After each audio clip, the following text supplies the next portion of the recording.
ராக்காலத்தில் என் சங்கீதத்தை நான் நினைத்து. ராக்காலத்தில் இவர் நிறைய சங்கீதம்லாம் எழுதி இருக்கிறார். இவர் எழுதின சங்கீதத்தை இவரே நினைக்கிறார். நம்ம பண்ண பிரசங்கத்தை நம்மே நினைக்கிறோம். மற்றவங்களுக்கெல்லாம் நீங்கள் கொடுத்த ஆலோசனை நினைக்கிறீங்க. உங்கள் ஃப்ரெண்ட்ஸுக்கு நீங்கள் கொடுத்த ஆலோசனை, உங்கள் உறவுகளுக்கு நீங்கள் கொடுத்த ஆலோசனை, உங்கள்கிட்ட ஜெபிக்க வர்றவங்களுக்கு நீங்கள் கொடுத்த ஆலோசனை, இப்படியெல்லாம் நான் சொன்னேன்னு. ஒன்றுக்கும் கவலைப்படாத, கர்த்தர் பார்த்துக்குவார்னு சொன்னேன். இப்போ என்னால் கவலைப்படாமல் இருக்க முடியலையே. டோன்ட் ஒரின்னு சொன்னேன். இப்போ என்னால் ஒரி பண்ணாமல் இருக்க முடியலையே. இப்படியெல்லாம் நான் ஒரு பிரசங்கம் பண்ணியிருக்கேன்னு, இப்படியெல்லாம் நான் கதை எழுதியிருக்கிறேன்னு, இப்படியெல்லாம் பாடல் எழுதியிருக்கிறேன்னு, நான் எழுதின பாடல் வரிகளை நான் நினைக்கிறேன். இயேசு என்னை கைவிடாருன்னு பாடல் எழுதியிருக்கேன்னு, எந்த காலத்தில் எந்த நேரத்தில் நன்றியோடு நான் ஸ்தோத்திரிப்பேன்னு சொல்லி பாடியிருக்கேன்னு. இப்போ எப்படி என்னால் ஸ்தோத்திரிக்க முடியலையே. பிரியமான, முன்பு சொல்லியிருக்கிறேன், ஒரு அருமையான தேவ ஊழியர், ஆதி பரிசுத்தவான்களில் ஒருவர், இந்த பெண்டகாஸ்ட் அவர் ஒரு கூட்டத்தில் பேசுகிறார். எந்த காலத்தில் எந்த நேரத்திலும் கர்த்தரை ஸ்தோத்திரிப்பேன், அந்த பாடம் என்னோட கூட சேர்ந்து பாட விரும்புகிறவங்கெல்லாம் கை வைத்துங்கன்னு எல்லாம் வைத்துறாங்க.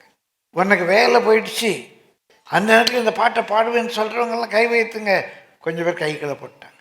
உனக்கு எதிர்பாராத பெரிய நஷ்டம் வந்தது, அந்த நேரத்தில் இந்த பாட்டை பாடுவேன், எந்த காலத்தில் எந்த நேரத்திலும் கர்த்தரை ஸ்தோத்திரிப்பேன் என்று பாடுவேன்னு சொல்கிறவங்க கை வைத்துங்க. பாதி கை போயிடுச்சு. இப்படி 2-3 கேட்டு கடைசியாக சொல்கிறாரு, உங்கள் வீட்டில் உங்களுக்கு நெருங்கிய ஒரு உறவு இறந்து போயிட்டாங்க, அந்த வேளையிலையும் எந்த காலத்தில் எந்த நேரத்திலும் நன்றியால் உன்னை ஸ்தோத்திரிப்பேன்னு பாடுங்க அப்படிங்கிறாரு. ஒரு ஆள் எழும்பல, இவர் மட்டும் நிற்கிறார். நின்றுட்டு ரொம்ப ஸ்டைலாக பாடிட்டார். எந்த காலத்திலும் எந்த நேரத்திலும் பாடி முடிச்சுட்டு வீட்டுக்கு வர்றாரு. வீட்டுக்கு முன்னால் 4-5 சைக்கிள் நிற்கி. அந்த காலத்து கதை. என்னடா நம்ம வீட்டு மேலே சைக்கிளாக நிற்குது. எட்டி பார்க்காரு, அங்கே ஒரு பெஞ்சில் அவருடைய மனைவியை படுக்க வச்சுருக்கு.